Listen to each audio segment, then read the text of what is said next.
Olá, TV Cabral, o seu canal de história no YouTube.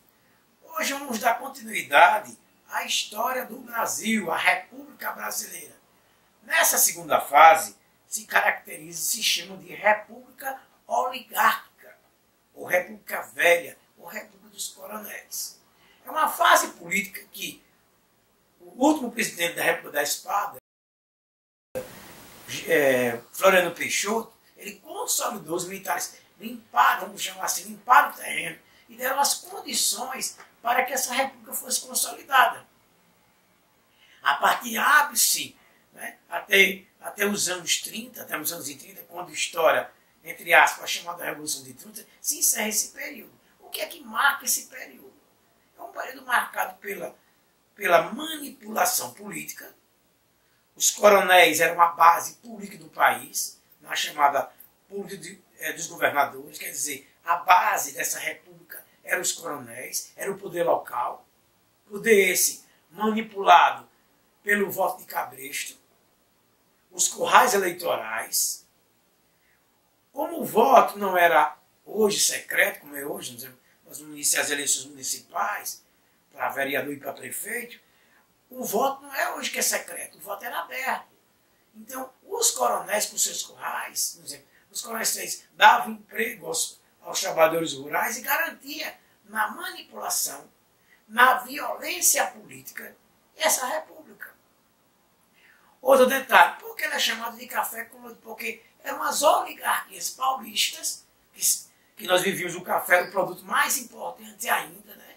A produção do café, ela começou no governo Dom Pedro II, e ela vai se consolidar cada vez mais no processo econômico do Brasil. Então, eram os fazendeiros, eram os cafeicultores paulistas que tinham poder político.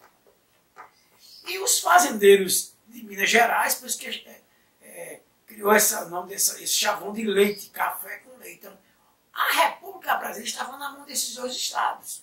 Os outros estados não faziam parte desse processo, né? Dessa república manipuladora. Por exemplo, o negócio era tão horrendo, o jeito de falar da república, o país corrupto. Esse país já foi muito pior, no ponto de vista político, porque os coronéis manipulavam. Por exemplo, se ele tivesse um coronel, um grupo de oposição, que ele percebesse que aquele grupo ia ganhar, eles colocaram uma coisa chamada verificação de voto. Então, eles tiravam do pleito. E a violência política era bem marcante, a manipulação política. Quer dizer, essas oligarquias que mandavam na vida política, a ascensão das oligarquias no poder. Então, como está dizendo, a política do governador, a política do café com leite, que São Paulo é que manipulavam. A situação era tão de manipulação que todos os presidentes das oligarquias tinha um pacto entre Minas Gerais e São Paulo. Uma hora era o presidente de São Paulo, era um pacto que existia, claro, eleito, né? Agora, claro, eleito de forma manipulada, né? Eram os currais eleitorais, que ainda até hoje, ainda tem os currais, mas como o voto era aberto, por exemplo, o coronel ia saber se o trabalhador da fazenda ele votou nele ou não, o coronel. Era um processo de manipulação política, de voto de cabresto, de violência política muito forte nos anos 20 da história da República Brasileira. Então, o café é um pendente. A situação é tão horrenda que os fazendeiros continuaram uma política de valorização do café. Quer dizer, todo o café, que eram os próprios presidentes, que eram os produtores, eles faziam um subsídio para desvalorizar o preço do café, da situação. Então, aí você pergunta, Cabral, o que é o voto de cabresto? O voto de cabresto é o seguinte, é aquela cordinha, né, aquela ferramenta que você anda no cavalo. Então, você manipula o cavalo para a direita, para a esquerda. Então, os animais, então se apelidou os eleitores, que eram manipulados de voto de cabresto. É o que guia o cavalo, né? É essa denominação aí.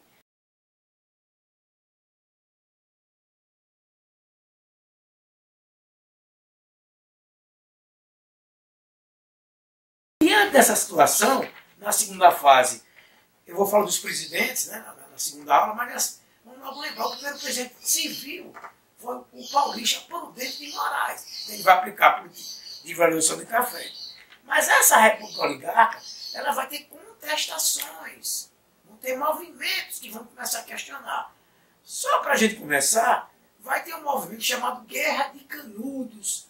É um movimento que acontece no sertão da Bahia, na região chamada Vaza Barres. Porque a situação era o quê? É da violência política, a fome, a seca, que acometia o Nordeste. O Nordeste estava esquecido, né? O centro econômico político, tanto o centro político e econômico do Brasil era Minas Gerais e São Paulo, quer dizer, o resto da região estava esquecido. E principalmente o Nordeste. Então, vão começar um movimento de contestação. Então, o primeiro movimento que estoura no governo de Prudente de Moraes é a chamada Guerra de Canudos. Porque são dois fenômenos no sertão brasileiro que acontecem. Vou falar um pouquinho, depois eu aprofundo nas outras aulas. No sertão existem os coronéis, que é o poder político constituído, que manipula, que humilha, que subjuga o sertanejo, né, o vaqueiro, e depois vai surgir o cangaço é a negação do vaqueiro submisso, mas não vou falar no cangaço agora, isso é mais nos anos 30, que vai ter mais força, mas aí vai surgir um fenômeno chamado beatismo, são os beatos, eram padres não oficiais, que saíam pregando o fim dos tempos, a terra prometida, construindo cemitérios, rezavam orações, curavam as pessoas, são chamados beatos, é um momento que não muito falado.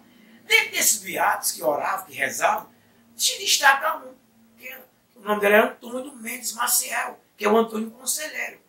O Antônio Conselheiro era um comerciante, eles andavam nessas peregrinações, lá, vendendo produto, alimentação, roupa, né? Uma espécie de mascate. No meio dessa história aí, ele se levanta, ele vai se insurgir, vamos chamar assim, contra a República Brasileira. Porque a República Brasileira, como um império, infelizmente, não trouxe nenhuma condições. Essa República, eu já falei, ela estava manipulada. Era um acordo, era um pacto das oligarquias mineiras e paulistas. Não tinha nada, oferecimento de nenhuma saída social para o povo. A fome, né, que acometia o sertão. Então vai se levantar um movimento, parece um pouco os movimentos sem terra. Hoje o MST e outros movimentos sem terra no Brasil. Ele vai resumindo, ele vai criar uma comunidade independente, que é em Vaza Barres, né, no sertão da Bahia, que ele vai chamar de Monte Santo, que na verdade é em Canudos, que é sertão baiano hoje. Então é um movimento baseado na palavra de Deus, na terra prometida, né? Ele vai mobilizar o povo a partir do cristianismo, agora o cristianismo livre, não vinculado à Igreja Católica, ele vai destoar, ele vai criar uma comunidade independente. Olha a confusão que ele vai fazer. Independente dos coronéis, então, isso desagradou profundamente, ele vai romper com o curral eleitoral dos fazendeiros, contra a igreja oficial e contra os latifundiários. Ele vai criar uma comunidade independente. O conselheiro, como era religioso, ele achava que quem escolheu Dom Pedro II foi Deus, né? A visão do poder divino. Então ele vai mobilizar, ele vai fazer um movimento de independência aí. Depois, quem quiser se aprofundar, lê sobre isso.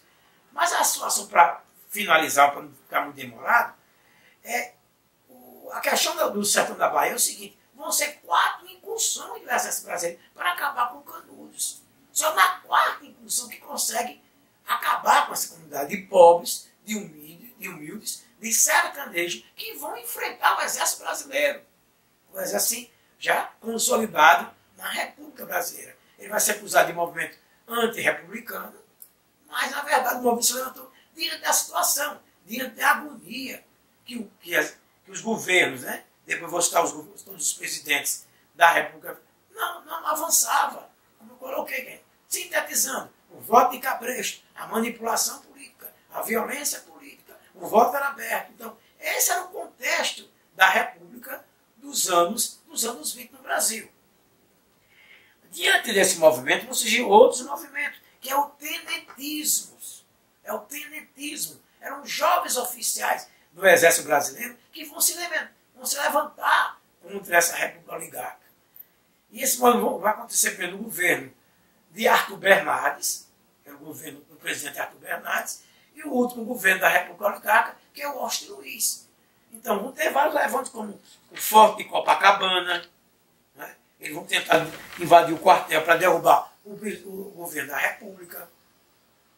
Depois, exemplo, depois desse movimento vai ter a coluna Prestes, que é feita, por exemplo, se destaca a figura de Luiz Carlos Prestes, que nesse momento Luiz Prestes não era comunista, não estava vinculado, era um movimento liberal.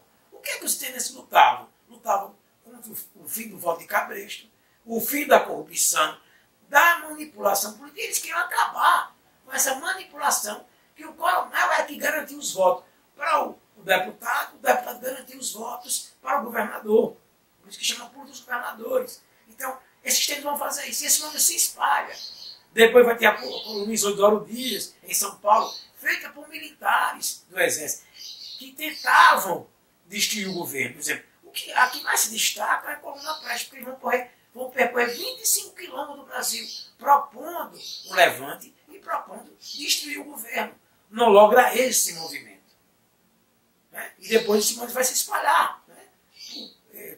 A coluna Prestes, o levante do Forte, a revolta em Forte Copacabana, que é o Siqueira Campos, né, que se destaca, a figura aí que é um que sobreviveu, foi Siqueira Campos, nesse levante. Tem até uma imagem, uma foto célebre desse levante no Rio de Janeiro, que é um quartel hoje do Exército. Né? E, na verdade, esses tenentes, esse movimento, depois ele vai, na verdade, constituir o que se chama de Revolução de 30. Então, para fechar, o governo das oligarquias, quer dizer, poucas pessoas, eram os coronéis que mandavam. E quem eram essas poucas pessoas que manipulavam? O Estado de São Paulo, que eram os cafeicultores, e os mineiros de Minas Gerais, os fazendeiros de Minas Gerais. Por isso que chama de café com leite. A gente encerra essa segunda fase da República Oligárquica e a gente volta na próxima aula com os outros governos, as características de cada governo da República Oligárquica, ou República Velha, ou República dos Coronéis. TV Cabral, seu canal de História.